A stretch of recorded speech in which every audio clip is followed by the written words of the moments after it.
said the soldier who went out to battle. There was great probability that he might never return. The band of which Walter Cameron was the chief had, many months before, started from one of the distant posts of Oregon on a hunting expedition into the then totally unknown lands of the Snake Indians. It consisted of about 60 men, 30 women, and as many children of various ages, about 120 souls in all.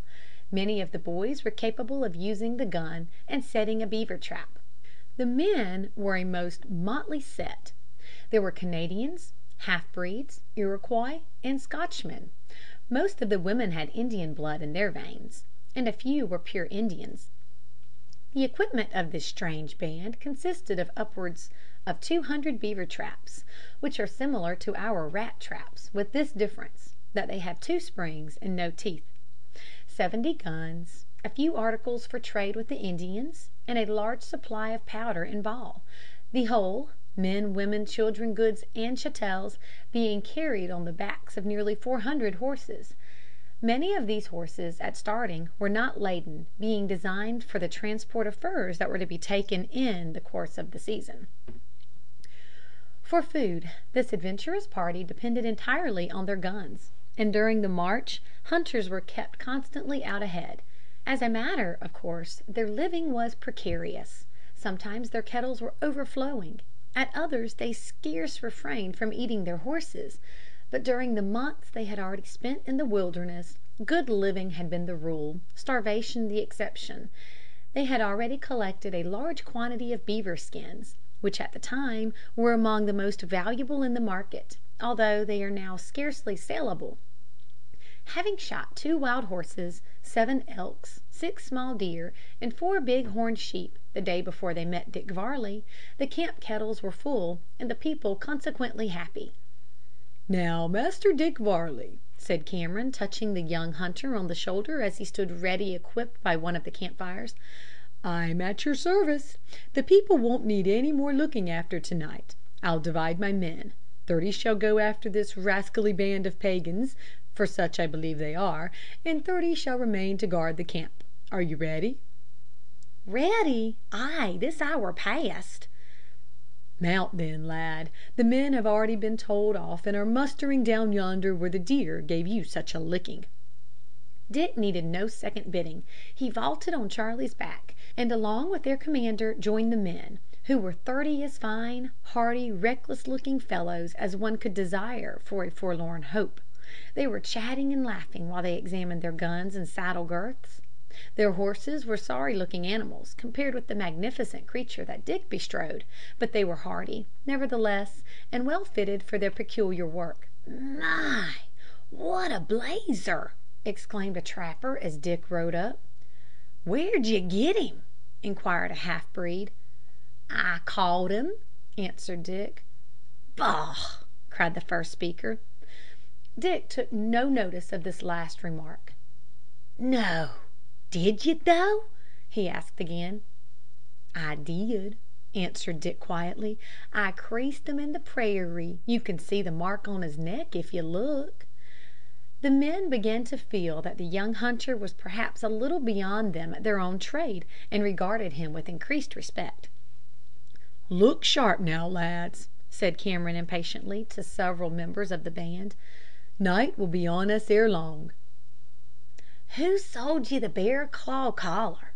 inquired another man of Dick. "I didn't buy it. I killed the bear and made it." "Did you though? All by your loan?" "Ay. That wasn't much, was it?" "You've begun well, Yanka," said a tall, middle-aged hunter, whose general appearance was not unlike that of Joe Blunt.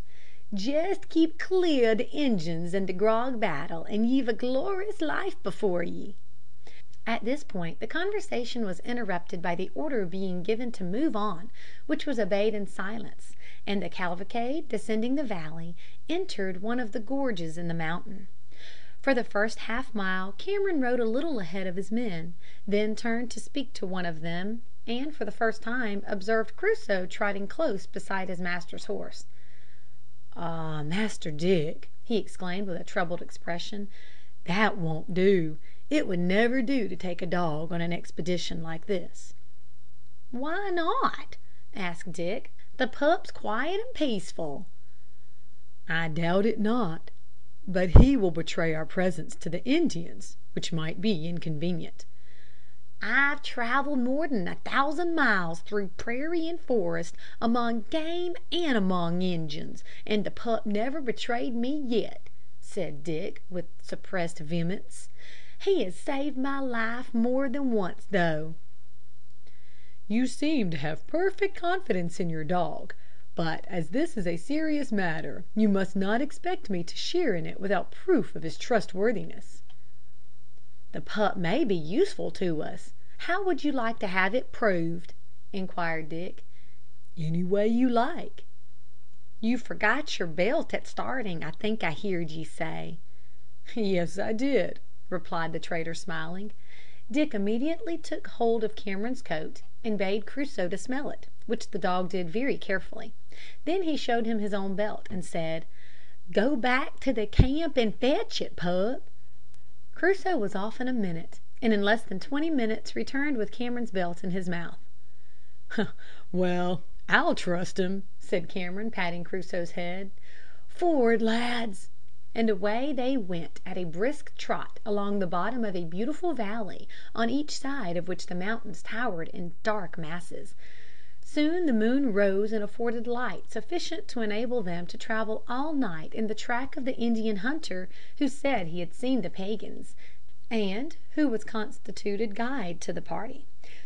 Hour after hour the horsemen pressed on without check, now galloping over a level plain, now bounding by the rocks of a rivulet, or bending their heads to escape the boughs of overhanging trees, and anon toiling slowly up among the rocks of some narrow defile.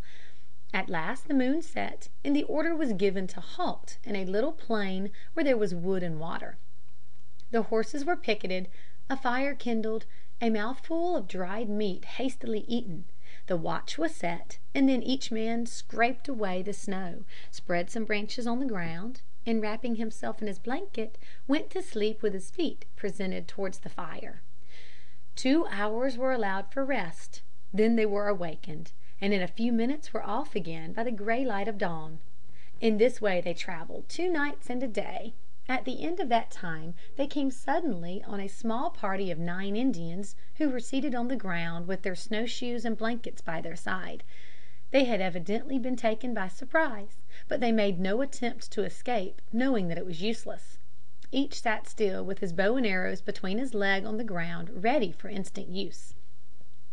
As soon as Cameron spoke, however, in their own language, they felt relieved and began to talk. "Where do you come from, and what are you doing here?" asked the trader. "We have come to hunt with the white man," one of them replied, "and to hunt." "We have come to trade with the white men," one of them replied, "and to hunt. We have come from the Missouri. Our country is far away." "Do pagans hunt with war arrows?" asked Cameron, pointing to their weapons. This question seemed to perplex them, for they saw that their interrogator knew the difference between a war and a hunting arrow, the former being barbed in order to render its extraction from the wound difficult, while the head of the latter is round and can be drawn out of game that has been killed and used again. "And do pagans," continued Cameron, "come from a country to trade with the white men with nothing?" Again the Indians were silent, for they had not an article of trade about them. Cameron now felt convinced that this party of pagans, into whose hands Joe Blunt and Henry had fallen, were nothing else than a war party, and that the men now before him were a scouting party sent out from them, probably to spy out his own camp, on the trail of which they had fallen. So he said to them, "The pagans are not wise men. They tell lies to the traders. I will tell you that you are a war party, and that you are only a few warriors sent out to spy the traders' camp. You have also 2 pale-faced prisoners in your camp. You cannot deceive me. It is useless to try. Now conduct me to your camp. My object is not war, it is peace. I will speak with your chiefs about trading with the white men, and we will smoke the pipe of peace. Are my words good?" Despite their proverbial control of muscle, these